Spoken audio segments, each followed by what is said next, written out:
Tudo bem, pessoal? Eu sou o professor Pedro, da Botânica. Hoje nós vamos ver de maneira objetiva assuntos de suma importância para o teu vestibular, de raiz a flor, sempre de uma maneira prática, com enfoque bem objetivo. Veja, vamos começar pela raiz. O que é importante lembrar sobre a raiz? A raiz é originada a partir da radícula do embrião. Raiz com fototropismo negativo e geotropismo positivo, ou seja, ela vai crescer no sentido da gravidade. Vamos dar uma olhada na estrutura, na macroestrutura da raiz. Raiz apresentando o colo ou coleto. Leia-se colo ou coleto como zona de transição entre caule e raiz. Zona suberosa, uma zona de armazenamento de nutrientes. Logo abaixo, nós observamos o quê? A zona pilífera, zona de absorção. Zona formada pela presença de pelos ou tricomas. No teu vestibular pode aparecer ainda a denominação tricomas. Cuidado com isso. Zona lisa, zona meristemática ou zona de crescimento, zona que contém os meristemas. E, finalmente, a coifa ou calíptra. Coifa ou calíptra que se encaixa como um dedal para proteção principalmente contra o atrito, na região apical, na ponta da raiz. Veja, essa coifa ou calíptra, ela é originada a partir de um meristema primário, ou caliptrógeno ou caliptrogênio. Aqui nós temos um exemplo clássico de raiz. Raiz axial, principal ou pivotante. Essa raiz axial é característica das angiospermas dicotiledôneas. Observe, nós temos o quê? Um eixo principal e as raízes secundárias laterais. Raiz fasciculada ou raiz em cabeleira. Raiz característica de monocotiledôneas, angiospermas monocotiledôneas. É importante que você ressalte no teu estudo aquele quadrinho, lembra aquele quadrinho macetoso? Diferencial entre monocotiledôneas e dicotiledôneas? Isso cai muito em prova. Então, axial principal pivotante das dicotiledôneas, fasciculada ou em cabeleira das monocotiledôneas. Muito bem, aqui nós já começamos um pouco mais a nossa parte prática. Quando você olha a cenoura, tá? Mas Pedro, cenoura é caule ou é raiz? Cenoura, minha gente, é uma raiz padrão tuberosa. É uma raiz que tem o quê? Tem material de reserva. A cenoura ela pode aparecer ainda na tua prova como sendo uma raiz axial tuberosa. Dando uma olhada aqui na nossa parte prática, quando nós observamos a batata doce, o que a gente está observando? Também uma raiz, tá? Uma raiz e não um caule, mas sim uma raiz que tem material de reserva, uma raiz tuberosa. Batata doce, dália, vale a pena lembrar também, pessoal, da beterraba como um exemplo de raiz tuberosa. Raiz axial, tuberosa, nós temos aqui a mandioca, tá? Então veja, faça o diferencial, a batata doce, raiz tuberosa, já a batata inglesa, que nós colocamos aqui, né, a batata inglesa, um caule tipo tubérculo. Isso cai em prova, cuidado. Batata doce, raiz tuberosa, batata inglesa, caule tipo tubérculo. Aqui nós temos a beterraba, né, um outro exemplo de raiz que faz o que? Armazenamento de nutrientes. É importante ressaltar o grande teor, a grande quantidade de ferro presente nesse vegetal. Muito bem. Aqui, pessoal, o que nós observamos? Um caule, né, o caule do pezinho de milho, e uma raiz crescendo a partir de expansões laterais, né? Uma raiz adventícia presente no pezinho de milho. A raiz subterrânea é uma raiz fasciculada ou em cabeleira, por ser o milho um vegetal monocotiledôneo. Muito bem. Outros tipos de raízes, né? Aqui nós vemos no slide a raiz sugadora, tá? Essa raiz sugadora, do cipó chumbo, da erva de passarinho, é uma raiz parasita que apresenta o quê? Uma estrutura de aproximação chamada aprensório e uma outra estrutura, um aguilhão, que vai penetrar. Tanto pode penetrar em xilema, lembra lá do xilema, tecido condutor, tanto pode penetrar em xilema como em floema. Quando o haustório penetra em floema, eu vou nominar o vegetal como sendo um holoparasita.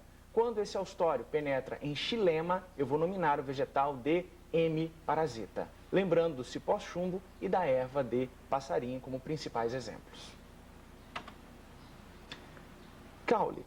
Importância do caule. O que o vestibular tem pedido para a gente? Caule promovendo sustentação na estrutura vegetal e ainda diferencial entre caule e raiz. Tome nota, você que está observando, cuidado, isso aparece em prova. O caule apresenta broto e gema, nó e internó. Já a raiz não apresenta essas estruturas. Caule, minha gente, com geotropismo negativo e fototropismo positivo. Veja, aqui na nossa mesa nós temos o quê? Um exemplo de raiz conjugado com exemplo de caule. Batata inglesa, caule tipo tubérculo. Na tela, caule apresentando gema apical ou broto terminal. Você nota o quê? Essa gema no final, tá? Na região apical, na extremidade do caule, e gema lateral ou broto axial. Importante ali, só agora fazendo uma ponte com a fisiologia vegetal, lembrar do poder das pontas, lá das auxinas, né? Lembrando que a auxina é originada a partir do aminoácido triptofano. O que você tem? Você tem esse broto terminal, essa gema apical, produzindo hormônios, hormônios que inibem o crescimento lateral dos brotos. A partir do momento que você usa o mecanismo das podas, que você retira esse broto, você possibilita que as expansões laterais possam ocorrer de maneira normal. No vestibular aparece como mecanismo das podas ou poder das pontas. Fantástica ilustração. Essa ilustração tem vindo muito nos vestibulares, tá? Aqui você tem uma visão geral, agora envolvendo meristemas. Meristemas e caule. Veja bem, à sua esquerda nós observamos um conjunto formando a casca e um outro conjunto formando o xilema. Gostaria que você marcasse para mim a estrutura felogênio e a estrutura câmbio, tá? Felogênio e câmbio. Vamos começar pelo câmbio. O câmbio, meristema secundário, que externamente, para a região externa do caule, do vegetal, ele forma um tecido condutor. Veja, câmbio sim, é meristema secundário. Floema, esse tecido condutor, é um tecido permanente, diferente do câmbio. Então veja, nós temos o floema sendo formado para fora, floema ou líber. Líber este que conduz o quê? Seiva elaborada, em sentido descendente, das folhas para todo o vegetal. Para dentro, o câmbio dá origem a quem? Ao xilema secundário. Xilema que conduz seiva bruta, água e sais em sentido ascendente, do solo para todo o vegetal. Xilema vai se subdividir em duas outras estruturas. O cerne, mais interno, xilema inativo, e o alburno, mais externo. Quando você observa felogênio, novamente, nós temos uma estrutura importantíssima, um meristema secundário. Felogênio formando para fora, tá? Para a região mais externa, o súber. Súber, tecido de revestimento, minha gente. Lembrando de súber. Súber ou cortiça, um tecido morto. E a feloderme para dentro. Ao conjunto súber, felogênio e feloderme, eu chamo de periderme. Cuidado, isso aparece muito em prova. Diferenciando, então, câmbio e estrutura de felogênio como meristemas secundários, súber, feloderme, xilema e floema como tecidos permanentes. O que nós temos aqui? Uma estrutura clássica em provas, tá? Nós vemos um vegetal formado por tecido vivo, o vegetal cresce e o súber, ele aparece como sendo uma roupa apertada. Por quê? O súber é um tecido morto. Esse súber vai se destacar por ser tecido morto e ao súber destacado eu dou o nome de ritidoma. Ritidoma, lembre desse nome. E ainda, o súber faz trocas gasosas com o meio, através de estruturas chamadas lenticelas. Tipos de caules, minha gente. Muito importante, tem aparecido muito em prova. Entre eles, caule tipo haste. Caule tipo haste que você encontra lá no feijoeiro. É um caule delgado, bem fininho, flexível, clorofilado. Caule tipo colmo. Caule tipo colmo que eu encontro na cana-de-açúcar, que eu encontro no bambu, e encontro também no milho. Importante destacar nesse caule tipo colmo o quê? Nós e internós bem definidos. Aquilo que você chama de gomo da cana, nada mais é do que o espaçamento entre dois nós, né? O internó. Sobre o pezinho de milho ainda, só completando, ele apresenta um fruto chamado cariópse. Cada grãozinho de milho é um fruto, alojado em infrutescências chamadas espigas. A cana-de-açúcar, observe, nó, o espessamento que você observa no caule da cana-de-açúcar é o nó. Espaço entre dois nós consecutivos eu chamo de internó. Caso do moranguinho aqui, a gente vai voltar a falar do morango mais tarde. Aqui nós vemos um caule tipo estolão, né? Um caule rastejante que se ramifica com grande facilidade. Rizoma, importantíssimo em vestibular. Por quê? Rizoma é o caule característico da bananeira, é o caule característico das pteridófitas, lá da samambaia. Rizoma cresce abaixo do solo, originando tufos de folhas. Veja bem, esse falso caule formado pela bainha das folhas, que nós estamos vendo aqui, é muito importante, porque dele surge quem? Dessa estrutura desse vegetal vem a banana. Quando a gente pensa em banana, pensando aqui na estrutura da banana, o que nós observamos? Um fruto diferente, um fruto partenocárpico, um fruto que se origina sem que tenha ocorrido fecundação dos óvulos, tá? Então, lembrando, partenocarpia, fruto partenocárpico na banana. E caule tipo rizoma. Tubérculo, né? Um caule tipo tubérculo, acumula reserva nutritiva. Pedro, qual é a diferença entre raiz e caule? Mais uma vez, caule com nó, internó, broto e gema. Raiz sem essas estruturas. Muito bem, o que nós temos aqui? Nós temos o espinho, né? É importante, pessoal, lembrar da diferenciação entre o acúlio da roseira e o espinho da laranjeira. Espinho é considerado como sendo uma morfose foliar. O acúlio, ele entra como uma morfose epidérmica. Veja, acúlio facilmente destacável, espinho com inserção mais profunda. Caule volúvel, né? Aqui um caule trepador, né? Envolvendo-se numa cerca, né? Uma estrutura trepadora. Vendo aqui uma planta aquática, só lembrando das plantas aquáticas o quê? Do tipo de parênquima que eu vou encontrar nessa planta aquática, que é um tecido, parênquima, tecido de preenchimento, aqui no caso, parênquima aerífero ou aerênquima. Novamente, o pezinho de milho, a gente observando ali a infrutescência, né? Onde nós vamos encontrar vários frutos, padrão cariopse, o grãozinho de milho. Aqui nós temos o abacaxi. É um fruto verdadeiro, Pedro? Não. Ele é oriundo de uma inflorescência, tá? Cada cubinho desse do abacaxi é considerado um pequeno fruto. Na sequência, ainda pseudofrutos, né? Ali nós temos o morango. É importante observar que cada pontinho do morango, cada pontinho escuro do morango é um fruto. Aparece o que ainda? O receptáculo e as sépalas, né? Estruturas protetoras desse fruto. Nós observamos ali o receptáculo, né? O receptáculo sendo formado e a estrutura do fruto pronta. Muito bem, agora a gente vai falar um pouco de fruto especificamente. Fruto tipo baga e fruto tipo drupa. Agora a gente vai falar dos frutos especificamente. Nós vamos falar de fruto tipo baga e fruto tipo drupa. Fruto tipo baga, ele é carnoso, tem muito material suculento, é indeiscente, ou seja, ele não vai se abrir espontaneamente para liberar suas sementes. Ele não tem deiscência. A baga, nós temos aqui como exemplos a laranja, né? Observe o seguinte aqui comigo. Nós estamos aqui, a gente foi para a feira, né? E lotou a tabuinha aqui. O que a gente observa? Na laranja, veja, muitas sementes, e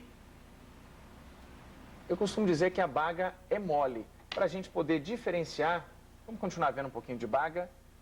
Tomate, ainda baga, muitas sementes, veja a quantidade de sementes. Uma estrutura, você observa muitas sementes e uma estrutura amolecida no interior. Muitas sementes, guarde isso. Um outro exemplo aqui, nós temos a uva, né?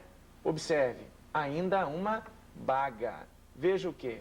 Muitas sementes, tá? Várias sementes e uma estrutura interna amolecida. Uma estrutura interna amolecida, tanto na uva, baga, uma estrutura amolecida no tomate, baga, e finalmente a laranja também como baga. Veja bem, você pode em casa cortar um tomate, procurar as sementes e não encontrar. Provavelmente vai se tratar de um fruto partenocárpico, desenvolvido sem que tenha havido fecundação dessas sementes. Então, em fruto partenocárpico, no geral, eu não observo a presença de sementes. Falamos então primeiramente das bagas, várias sementes e um conteúdo amolecido. E finalmente a drupa, carnosa, indeiscente, uma semente, endocarpo lignificado. A gente costuma em sala de aula usar como mnemônico que a drupa é drura. Por que drupa drura? Porque ela apresenta, minha gente, vamos só buscar ele aqui, ela apresenta o quê? Um caroço lignificado. Está aqui, ó, um caroço endurecido. Então fica muito claro para você e fácil de observar a diferença. Baga, muitas sementes. O endocarpo amolecido. A drupa é drura. Aqui no caso nós temos o pêssego. Observe. O abacate é um outro tipo de drupa. Drupa é drura, a baga é mole. Pseudofruto simples, né? Aqui a gente está olhando o quê? A maçã. Na maçã, temos uma maçã aqui do lado. Virou uma feira a nossa mesa, né? Quando eu observo a maçã não é considerada um fruto verdadeiro, tá? Mas sim um pseudofruto simples. Veja, é o receptáculo, tá? O receptáculo, a estrutura do receptáculo que é utilizada na nossa alimentação. Novamente o moranguinho, veja, vista interna e vista externa.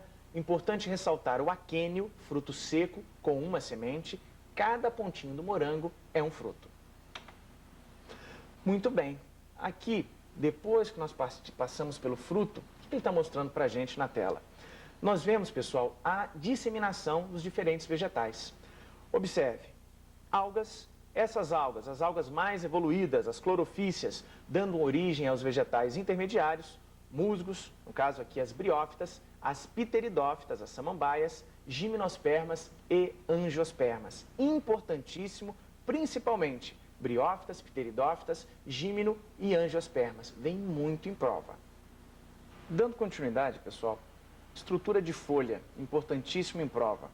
Folha, acompanhe no vídeo. Geralmente com aspecto laminar.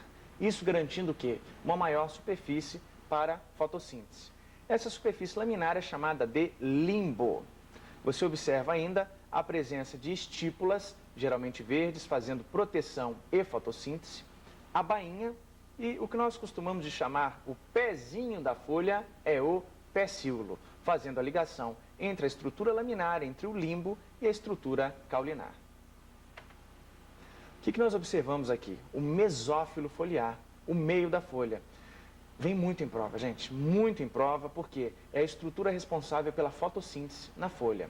Observe, epiderme superior, uniestratificada, tá? Lembrando que a epiderme, no geral, ela é aclorofilada, parênquima palissádico, onde as células são alongadas, dispostas lado a lado, lembrando uma paliça acerca de um forte, parênquima lacunoso, células com espaçamentos entre si, com lacunas entre si, facilitando uma melhor aeração. Epiderme inferior e os estômatos, fazendo trocas gasosas entre a epiderme e o meio.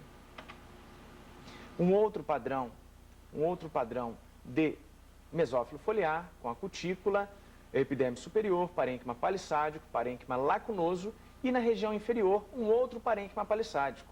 Observe esse mesófilo. Se você faz um corte horizontal, você nota que a região superior contém o quê? Parênquima palissádico e lacunoso. A região inferior também, com palissádico e lacunoso. Nós temos então o mesófilo simétrico. Ocorre simetria entre a região superior e inferior. Muito bem, padrões de folha. Folha incompleta, folha invaginante, onde nós não observamos o pecíolo. Folha onde a bainha praticamente abraça a estrutura caulinar, é a folhinha característica lá do pé de milho.